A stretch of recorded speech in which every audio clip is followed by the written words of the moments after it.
in Bulacan. Holy pandemic, Batman! Kalahin nyo, first time kami mag-shoot outside. We are so excited. Lahat ng tao excited mag-shoot sa labas. Pero, syempre, we are following the proper guidelines. Which, makikita nyo naman yun along the way, no?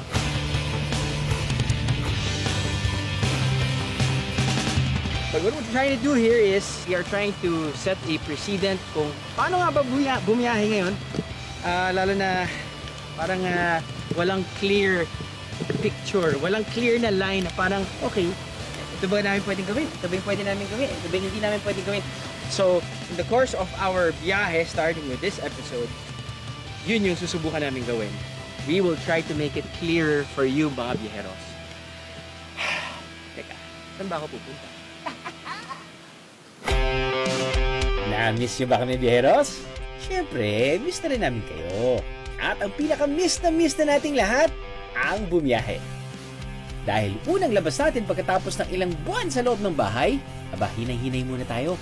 Doon muna tayo sa malapit, pero may promise of adventure. Mabuti na lang, may mga lugar ngayon na bukas na para sa mga turista. Isa na riyan ang Doña Remedios Trinidad o DRT sa probinsya ng Bulacan. Una sa listahan ng pupuntahan natin ay ang 13 Falls sa Barangay Camachin. After all, outdoor adventures are recommended over indoor activities. Kaya, go na go tayo dyan, guys!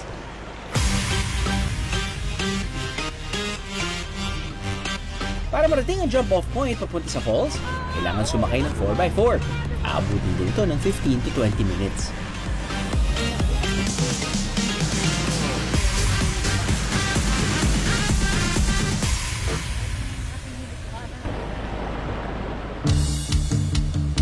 Dahil bawas muna tayo sa direct physical contact, sa halip na handshake, arm bump muna ang pagbati natin sa ibang tao. Let's call this the Biyahero Bump. Sir, magandang umaga po. Gandang umaga po. At diretso na siguro tayo sa ating pupuntahan. Sige po. Tayo po. Ano po ba yung unang pupuntahan natin? So, ang una po natin mga dapat namin yung ito po yung trail na ginawa ng tao. Tapos, madadatan po natin yung entry, yung entrada po ng ating 13 falls. 13 falls, okay. Kailangan muna mag-trek ng 5 hanggang 10 minuto para marating ang falls number 1.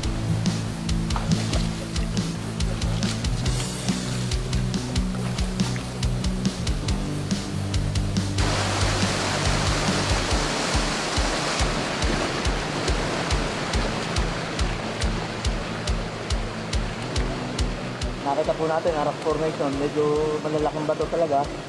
Medyo mahirap minsan yung trekking. Ngayon po, may porsyong madulas, kaya inaabisuhan natin yung mga guests natin na huwag tutungtong sa mga basa na bato kasi may porsyong madulas. Mula sa Falls 1, 10 minutong trek lang ay mararating na ang pinakasikat sa lahat ng falls.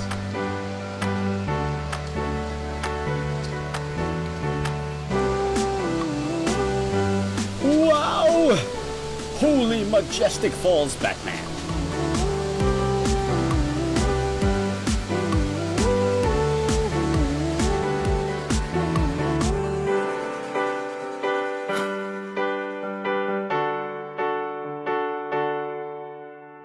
Para maraming mapuntahan dito sa DRT, umpisahan natin ng maaga. Yung bang madilim pa, trekking agad kahit kagigising mo pa lang. Konting hintay.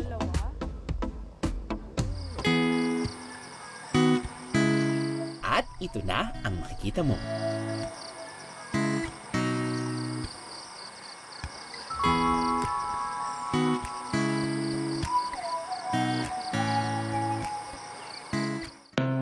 Ito ang Sea of Clouds sa Cabayunan View Deck.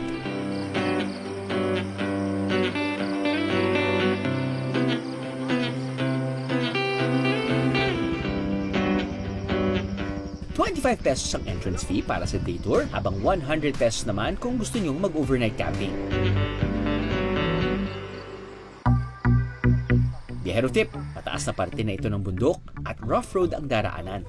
Mas mabuting 4x4 ang gamitin yung sasakyan. Pwede ring motorsiklo pero magdoble ingat dahil madulas ang daan. May mga Instagram-worthy spots sa paligid ng burol, kaya siguraduhin fully charged ang phones at camera nyo, okay? At dahil dito na nga kayo abutan ng pagsikat ng araw, dito na rin kayo mag-agahan. May mga cottage at mesang maaring gamitin. Speaking of breakfast, ano bang masarap inumin sa umaga? Yan pa, di mainit na kape.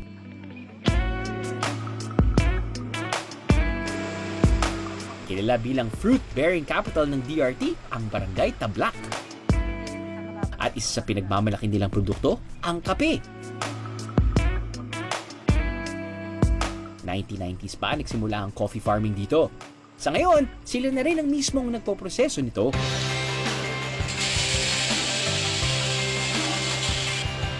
Mula sa roasting ng coffee beans,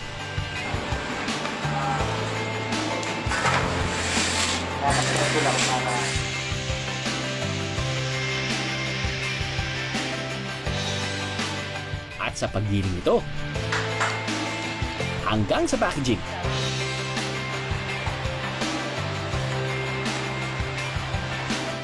Saktong pasalubong na yan, natatak DRT.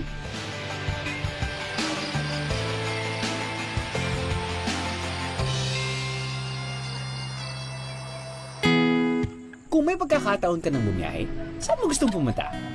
Ang gusto kong puntahan, Batanes. Gusto kong makita yung ganda ng scenery niya. Nais kong balikan na aming napuntahan ay ang Boracay. At ang gusto kong balikan doon yung Chori Burger. Masarap siya. Kung babiyahe po ako, gusto kong pumunta ulit sa Mount Pula po. Since yung takot po ako sa heights, gusto ko po maranasan yung ganong katataas na lugar para po maharap ko po yung kinakatakutan ko. Good choice, biyeros! Pero dahil nasa gitna pa rin tayo ng pandemya, may mga bago tayong dapat tandaan pagdating sa pagbiyahe. Saang lugar nga ba pwedeng makalanghap ng sariwang hangin kahit na naka-face mask, makakita ng magandang view, at makakilala ng mga kawiling-wiling tao sa kabila ng physical distancing protocols? Meron yan sa DRT. Noong 1977 actually na-create si DRT by virtue of PD 1196. Kumuha ng portion ng Norzagaray, ng San Ildefonso, San Miguel, San Rafael, at until mag-emerge nga si DRT na pinakamalaking bayan sa lalawigan ng Bulacan. Actually, 1/3 ng buong lalawigan ng Bulacan ay Doña Remedios Trinidad. Bago actually dumating si COVID, nag-gain na ng momentum ang tourism ni DRT. Dati ang mga tao sa DRT ay nag-rely sa illegal forest activities, pag-uuling, illegal logging. So nung nag-gain na ng momentum si DRT, medyo tumigil na yung mga tao sa illegal forest activities. Kaso nung nag-lockdown, bumalik na naman sila dahil wala ngang opportunity. Ngayon na nag-open ulit ang tourism through an executive order, nagkaroon ulit ng pagkakataon ng paghahanap buhay para sa kanila. Isa sa mga bubuksang tourist destination ng DRT ay ang Puting Bato Rock Formation. Nakagis na ng mga taga rito ang tawag dito sa Puting Bato na nasasakupan ng Barangay Kamachila na Sitio Santo Rosario. Aabutin ng 10 to 15 minutes ang trekking paakyat. Huwag nga lang mawawala. Kami po ay naliligaw ngayon. Ayon po sa guide namin. Wag!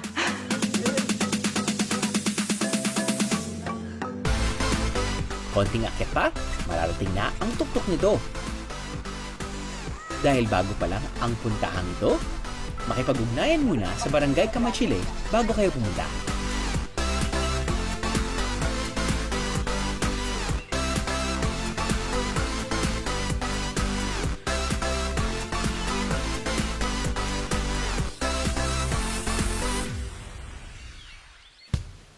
BND Shooting DRT, Doña Remedios Trinidad dito sa Bulacan. Lapit, bukas na bukas sila sa turista. At kung nag-iisip kayong bumiyahe mag-isa or bumiyahe kasama yung mga mahal nyo sa buhay, which is part of your inner bubble, then this could be your location. Mahaba-haba ang nakaraan papunta sa 13 Falls.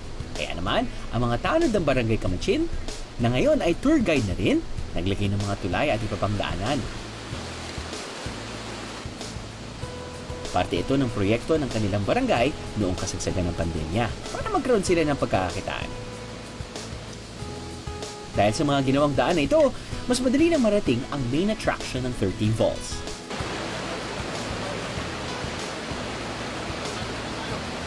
Ang Falls number 7. So bali ang lalim po niyan sa may tapat ng falls hanggang dibdib po yung tapat niyan. Pwede po kayong tumapat diyan na para pang minamasahe yung likod.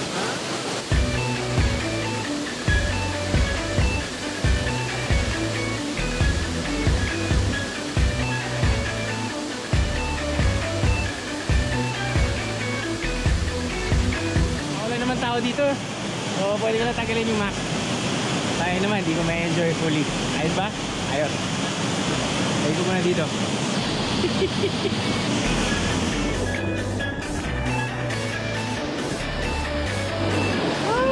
Nakalabas din! Nakalahay mo, nakalabas din!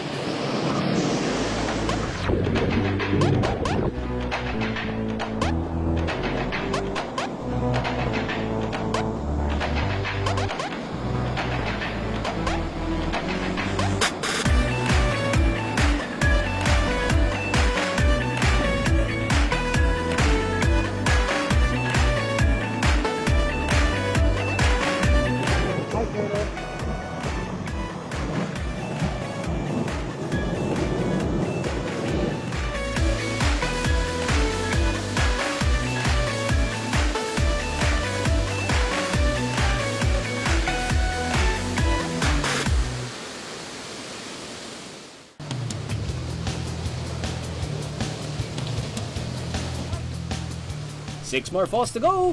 Larga na ng makarami.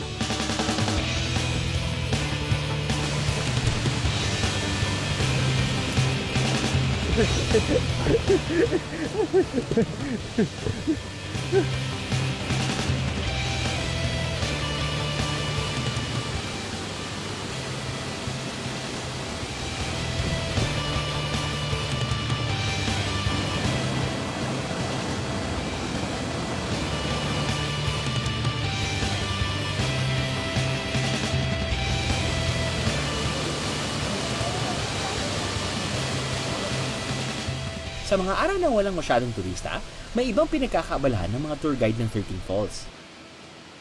Tulad ni Tatay Ernesto. Kapag panahon ng pagtubo ng tiger grass, ang paggawa ng walis tambo ang hanap buhay niya. Nagsimula ako mga 10 taon ng mahigit. Tuloy-tuloy lang siya, ma'am. Hindi man siya masyadong kalakihan pero hindi ko siya pinababayaan. Nang magsimula ang enhanced community quarantine sa buong Luzon noong Marso, nagkataong panahon ng tag-ani ng tiger grass.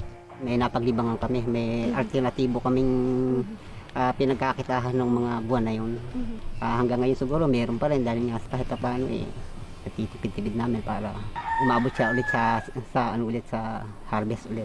Pero bukod sa paggawa at pagbebenta ng walis tambo, malaking bagay din para kay Tatay Ernesto ang mapabilang sa pagsasanay ng mga tour guide na nabigyan ng kanilang LGU. Malaking tulong para sa pamilya namin yung kinikita namin. 3 yung anak ko, tapos yung 2 lang ang nag-aaral sa ngayon.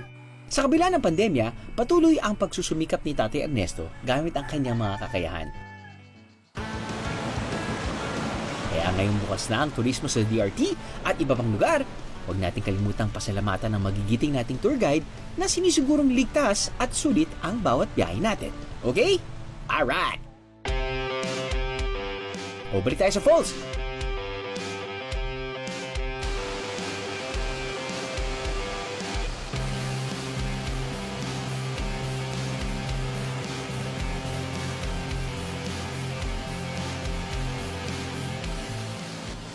Alright, so natungtong na natin yung last tier ng 13 Falls dito sa DRT, no?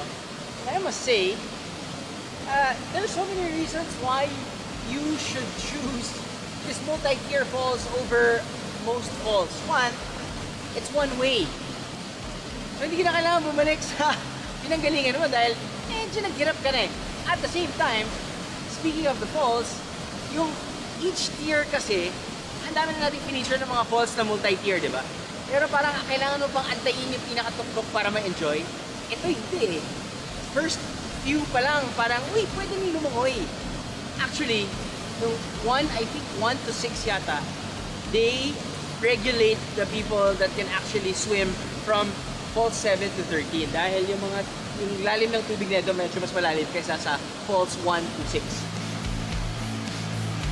But anyway, it's just really entertaining. No, hindi dahil kakalabas lang namin ng bahay for like after 7 months, and no, first episode namin, probably kahit na 100th episode na namin ng biyahe ni Drew consistently, I must say, the DRT 13 Falls is definitely a place to visit.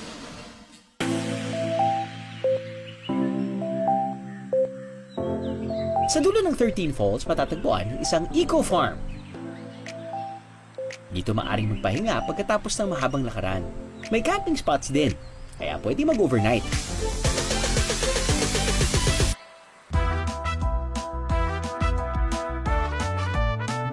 Pero ang talagang hinihintay namin, ang inihandang tanghalian ng aming guide na si Kuya Billy.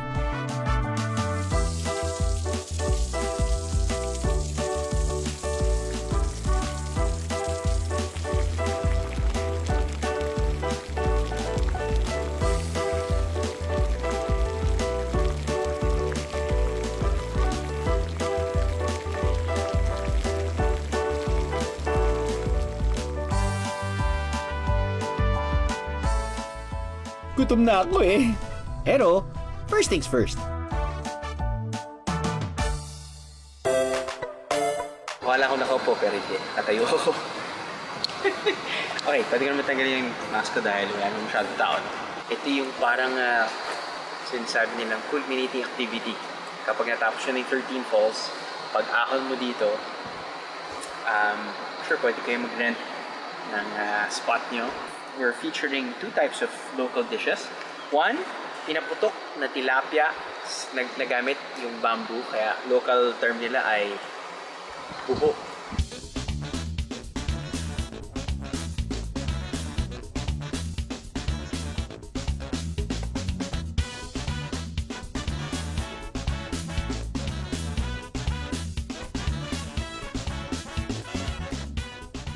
Pangalawa naman ay binalukawan. Binalukawan na manok. Para siyang sinampalukan na manok. Pero ang gamit nila na pampaasim ay bilukaw. Ito ay puto. Hindi lang pala.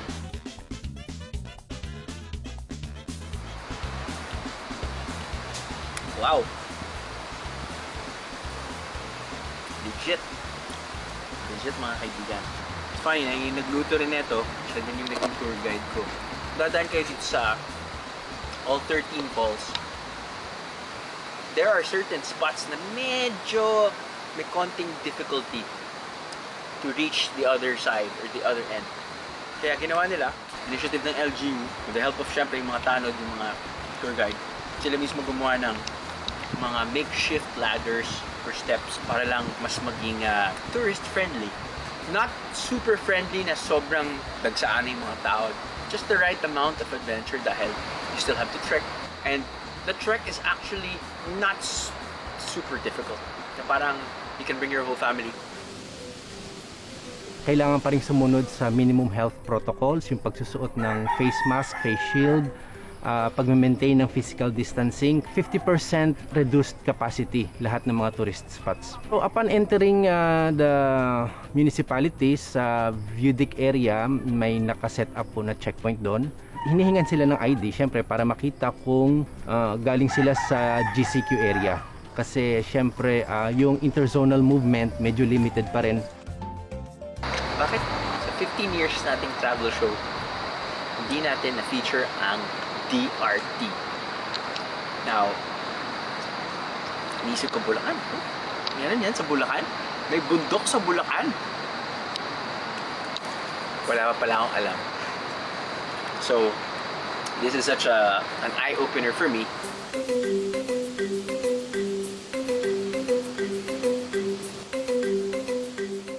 Right now, we're trying to maximize our geographical convenience.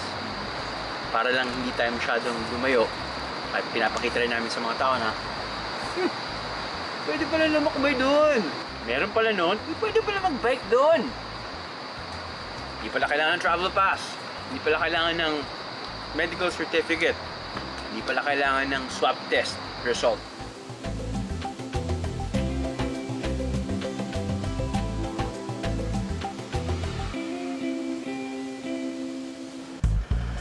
Ano, nabitin pa kayo sa trekking?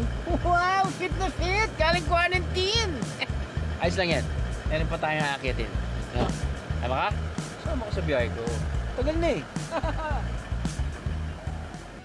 2 oras ang biyahe mula Maynila papuntang DRT. Pasok lang sa NLEX, exit sa Bukawi, diretso sa bayan ng Norzagaray, pasok sa loob ng Angat, hanggang makarating sa Doña Remedios Trinidad. May mga tourist destinations sa DRT na mas madaling puntahan. Sa Sitio Armstrong, Barangay Kamachile, may bagong tuklas na lugar na noon ay palaruan lamang ng mga lokal. Di nagtagal, naisip din ng barangay na ayusin ito at gawing tourist spot. Ini-encourage ko po lalong-lalo na po yung kabataan namin dito. Nalinisin po kasi po ito po isang biktima po ng vandalism ng mga nagpupunta pong mga tao dito. Para maiwasan na ang vandalism sa loob at labas ng kuwebang ito, nagtalaga na ang barangay ng mga guide na sasama sa mga turista. Nais naman din po namin na isali po ito sa turismo para naman po malaking tulong sa amin. Welcome po kayo sa aming lugar, Simbahang Bato Cave. Pwede po mag-swimming, pwede din po makita at pwede rin po kayong itour. Hindi naman po siguro kabigatan. Ang aming mga tour guide per head po is 50 pesos. Ang aming pong entrance fee is 20 pesos lamang po. Ang pagbisita ng mga turista hindi lang nakatutulong sa hanap buhay ng mga taga rito, kundi pati na rin sa pagsasaayos nila ng kanilang lugar. Nag-enjoy ka na, nakatulong ka pa. Sulit na biyayan! Gusto nyong magtampisaw pero ayaw ng akyatan? Doon naman tayo sa Sitio Malangaan, sa Barangay Kamachili pa rin. Po ay yung tong lugar ng Malangaan ay nasasakop ng 3 bayan. Ang bayan ng San Rafael, bayan ng San Ildefonso, pagbaba mo na dyan sa tubig, DRT. Ang iba namang daan ay pribado, kaya may minimum fees na kailangan bayaran ng mga daraan. Sa mismong lugar ng Malangaan, parking fee lang na 60 pesos, folks na, unlimited swimming na. May cottages din na sakto para sa salo-salo ng pamilya. Pero kung balak niyong mag-solo travel, huwag kalimutan ang pasalubong para sa pamilya. Tapos na ang panahon ng Tiger Grass nang pumunta kami ng DRT. Kaya itong si Kuya Red, na isa na rin sa aming mga guide, naghanap pa ng mga materyales para sa walis na pampasalubong ko. Kaya nang lumipad. Kayang-kaya na po. Matagal na ho kayong gumagawa ng Apo, walis. Apo.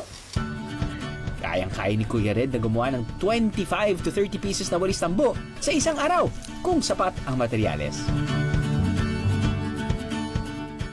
Sige sir, sakay kayo sa walis ko. Hihilahin ko po kayo. Hindi po ganyan. Hindi ganyan, sakay mo. Kasi sasabi, okay naman ako sa 3 Sakay po kayo sir. Okay, tapos? Kapit po kayo sir. Okay. Akalain mo kami yung kayo niya, no? Oo nga, Diba? Okay Gano'ng katibay yan, sir? Salamat, kuya. Ikaw nga, subukan ko nga.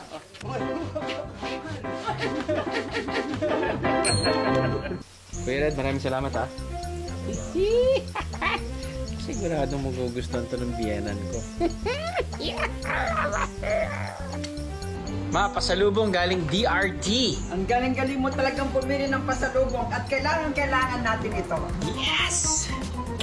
Galing talaga Martin ng aking mother-in-law. Talaga, pumili. Kung bitin pa kayo sa magagandang tanawin, may pwede pang puntahan sa Barangay Talbak. Hindi kailangan ng tour guide at kaya ng sasakyan ang paakyat dito sa Digos Hills. 50 pesos ang entrance fee plus parking fee na 40 pesos kung may sasakyan kayo. Lahat yan para sa view na to. Sulit na, hindi ba? Doon kami sa may konting trek. Last naman na eh. Mula sa jump-off point sa Barangay Kalawakan, kailangan maglakad ng 5 hanggang 10 minuto papunta sa paanan ng Tila Hilon Hills. Ang pilon ay salitang Kastila na ang ibig sabihin ay garapon, na hugis, apa o cone. Ito raw kasi ang kahugis ng mga burol. tila Pilon Hills.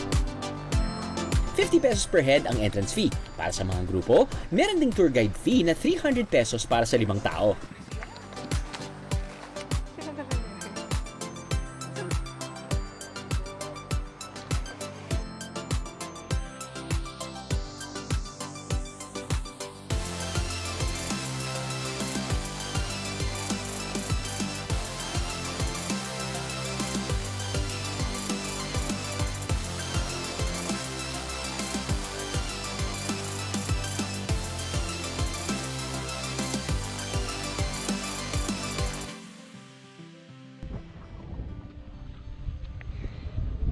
Are we even in Bulacan?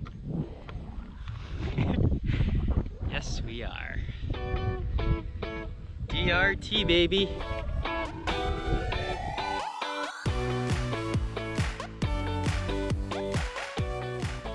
Now, sinasabi nila this is Chocolate Hills of Bulacan. I'm gonna claim it right now that I will name it Boholacan.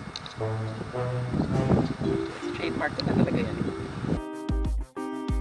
Sometimes I actually forget what the reason why we are here.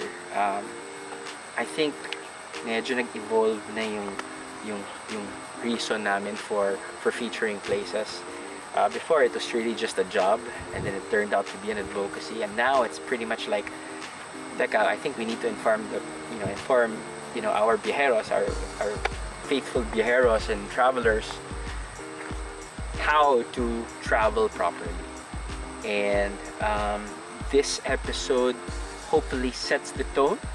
So, ano tayo, parang walking on eggshells, testing the water, and then we will do that for you. Natutulungan yung turismo. Siyempre, kapag natutulungan yung turismo, kasama na dyan yung hindi small, hindi medium, small. Ito yung mga maliliit na negosyo ng mga tao na nakatira dito, katulad ng na-feature natin na Walis. Diba? Kapag mupunta na naman dito yung mga biyero, makakabili sila ng pasalubong. In doing so, you're gonna be responsible for a lot of lives. So it's a win-win situation. All we ask for is you follow simple guidelines of that specific LGU. Of course, kasama na dyan, wear your mask, wash your hands, and then be adventurous. High five. Ay, iba na. Thank you so much for watching Behind the Drew videos on YouTube. Please like and subscribe the official YouTube channel of GMA Public Affairs. Just like that. Like and subscribe.